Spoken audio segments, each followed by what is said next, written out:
Yo, what is good, guys? It's your boy Miklik, and welcome back to another Haikyu Fly High video. And in today's video, it's a legendary memory tier list for wing spikers, opposite hitters, setters, middle blockers, and liberos. I have a Google Doc explaining the reason for each tier list, and I have tier lists for each row of the memory. Like again, memories have spikers, middle blockers, and so on. They're gonna be shown in this video, but if you want complete access to them, just join my Discord, claim your Haikyu row, and then just head to the tier list guide breakdown. It should all be there. Also, real quick, if you're global, C, or NA, I now have the global and C clubs. But sadly, yes, it's Discord again, but once you join it, just ask to join and then boom. Let's just get straight into the point for people who just don't want to sit and listen to all the stats. My recommendation is, if you're free to play, you must pull on the memory select recruit. And you must wishlist Tsukushima. Because for a middle blocker, it's important to have an increase in block stat, and he does get that at 10%, so that's a free check for him.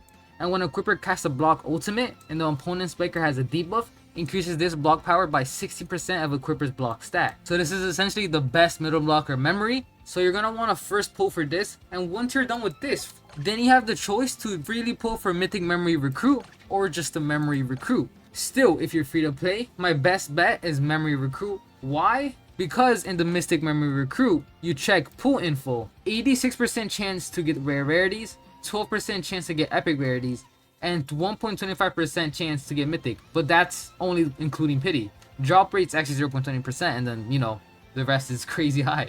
So if you're willing to take your chances after getting Tsukushima, and you're willing to take your chances on getting the Ushijima memory, go ahead. It's the best memory in the game we have right now when it comes to opposite hitter. So even if you decide not to listen to me and don't pull for Tsukushima, that's fine, because what you guys could do is save the tickets until the very last day of the banner, and by then you could determine your chances of getting the memory, and then you have a high chance of getting it. Or you could do what a lot of people are doing right now. They could save their tickets and save for even better memories in the future. It's not that hard to obtain memory recruit tickets, but for free to plays, right? It's still gonna take quite a bit, and your chances are still low. So you guys could do what you want here. My choice is going for memory select recruit until you get Tsukushima, and then go for mystic memory recruit if you have enough time left. Now to the actual tier list, and then to the Google Doc. So this is the tier list. Yes, I did it myself. Ushijima is on top of SS tier, then Asahi, then Daichi, S tier Tanaka, Tsukushima, Kanji,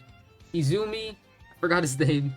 Lev is in top of A tier, then Tobio Kageyama, and then Mad Dog, Kuro, the big wallman, Hinata leading B tier, and then Oikawa, forgot his name, but he's leading C tier, and then Nishinoya. So you guys could screenshot this, do whatever you want. This is going to be in the Discord, so is every other tier list in this video. And now we're going to head straight into the stats and explain why I chose each tier as their own. So I'm not going to explain everybody's entire reason for being in their specific tier, but I am going to skip to the important ones so you guys don't waste your time and I don't lose my voice. This is the legendary memory tier list, the SS tier. So we got Ushijima's awareness boost memory, increases awareness by 10%. When awareness exceeds 20%, gains 0.5% strength per 1% excess awareness. This is one of the highest scaling damage memories in the game. The additional plus 50% strength ceiling is massive for any opposite focus on snowballing through awareness stacking.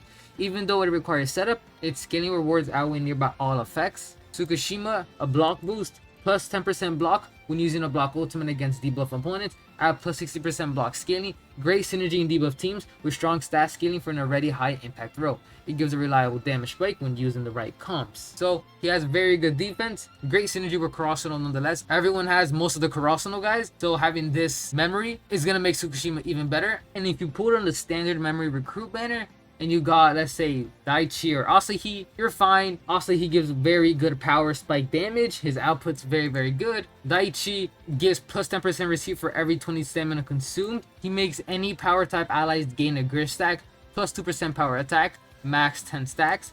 And passive team-wide scaling is what pushes this memory into SS. And the reason is the buffs accumulate rapidly on aggressive teams, turning every high stamina action into bonus DPS. Nonetheless, this is also part of Karasuno, so you guys are going to have a fun time with Karasuno synergy. But if you have Daichi on your team, or not, you can put this memory on one of the Karasuno guys, or anybody who you're willing to get. But if you're willing to put this on Daichi, Daichi is also a good all-rounder who gives buffs to his teammates. So putting this on Daichi will give an extra plus 20% receive.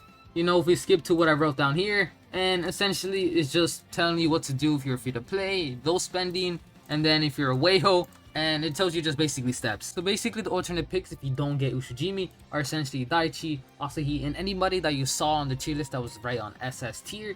if you want a very good defense and you have Tsukishima. And keep in mind guys, you get Tsukishima on your 7th day if you don't have him already. So getting the block boost memory is very essential. But also getting Shoyo Hinata's memory is also pretty good too. Pair him up with anybody who gives him good awareness boost like Tsukishima, because increases Equipper's awareness by 8% when Equipper's awareness is above 40%. Additionally, increase awareness by 10% and reduces block stat by 8%.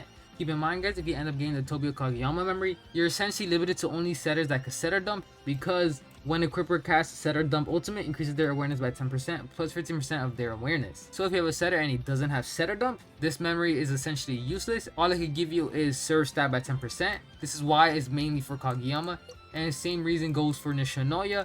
And he increases Save Stat by only 4%, which is very little, and just the reason why he's like C tier. But he gains his stamina back, and as you guys know, he does Rolling Thunder, and that wastes around 20 stamina. And if you're grinding out Nishinoya and the select recruit banner, you get a skill resonance. One of his skill resonance decreases his consumed stamina. So eventually in total, he only wastes 2 stamina after using Rolling Thunder. So essentially he'll waste around 8 stamina using Rolling Thunder, and that's a very beneficial memory. So I hope you guys enjoyed the video. I know it looks like I didn't even try in this video, but trust me guys, reading everything is gonna take a long time. So hopefully you guys understand that. At least I typed it all out, and it's in the Discord for you guys just to read and figure out what you actually want. But let me know what memory you guys are going for. Make sure to like and subscribe, and I'll be seeing you guys in the next video. Peace.